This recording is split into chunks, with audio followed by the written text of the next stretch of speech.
Greetings, everyone. We had a question from some students about how do we determine the units that go with the derivative.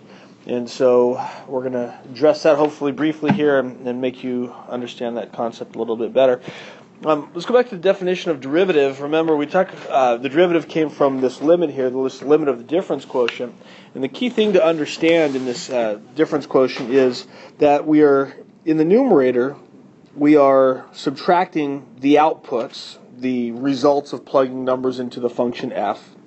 And then for the denominator, we are subtracting inputs. Now remember, when we were setting this up here, we were, we had our function here. We were actually looking for the slope of the tangent line to the curve at some point.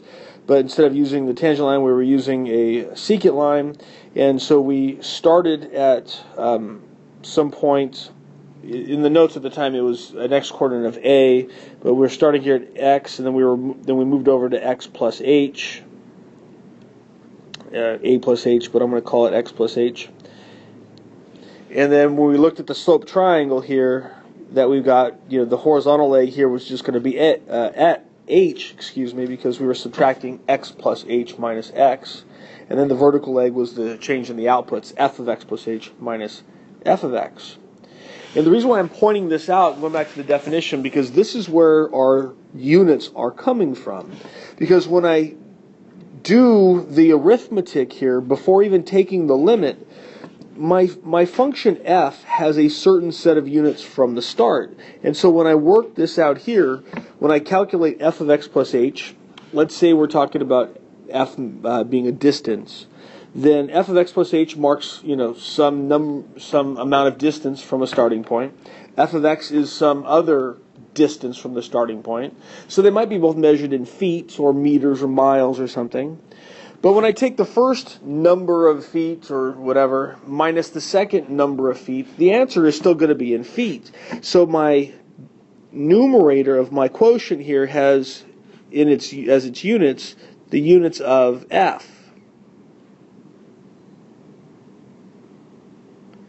In my denominator here, remember we're subtracting x plus h minus x, and so those are my inputs. So if my inputs this time are time, so I was locating the distance the function was from a certain fixed point at some time, then I'm going to be subtracting a time from a later time from an earlier time, so the result is still going to be in whatever time units we're talking about.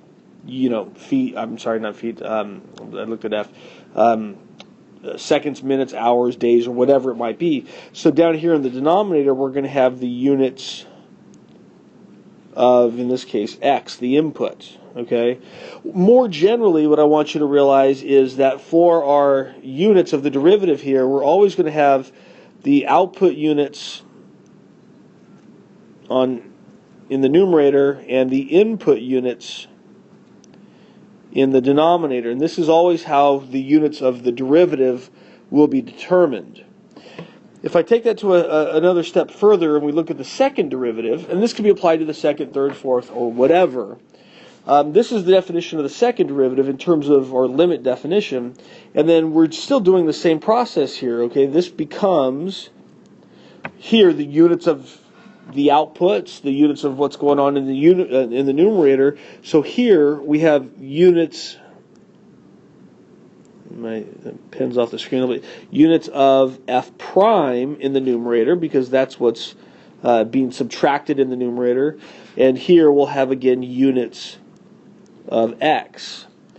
And so if f again represented some position function, some distance from a fixed point, then f prime, as we've talked about before, will have units of a velocity of some sort, meters per second, feet per second, miles per hour, whatever it may be. And so then, we would get something like, miles per hour as my units of f prime over the units of the input x here, which would be in hours. And so this would be the units of f double prime. And so we would simplify that as miles per hour squared. And so we'd have the acceleration units coming from this one here. But the pattern is still the same. We still have the units of the numerator of our difference quotient, or the outputs of our function here, f prime, divided by the units of the input. Okay? And so if you remember that pattern, then finding the units of the derivative should be pretty straightforward. Let's look at, I took a picture of a textbook, let's look at some examples here that we could try to determine what the units are going to be in these certain problems. So let's first take a look at number 2 here, and potential energy U. Energy has different units. If you go to physics, energy is measured in different types of units. So I'm not going to go through what U is. I mean, U might be in joules or something like that. There's lots of different possibilities. But what matters here is if I find U prime in this problem here, my units are going to be in the numerator are going to be whatever the units of U are, and the outputs are going to, those are the units of the output, and the denominator are going to be units of the input. Now here the input is X, and we've got to figure out what X represents. And looking at the problem here, well, particles move along the x-axis, so x is given by some distance along the x-axis, and so this is going to be the units of U divided by the units of x, whatever we're measuring in. If we take a look at another, if we look at number 3 here, and we were to find I prime.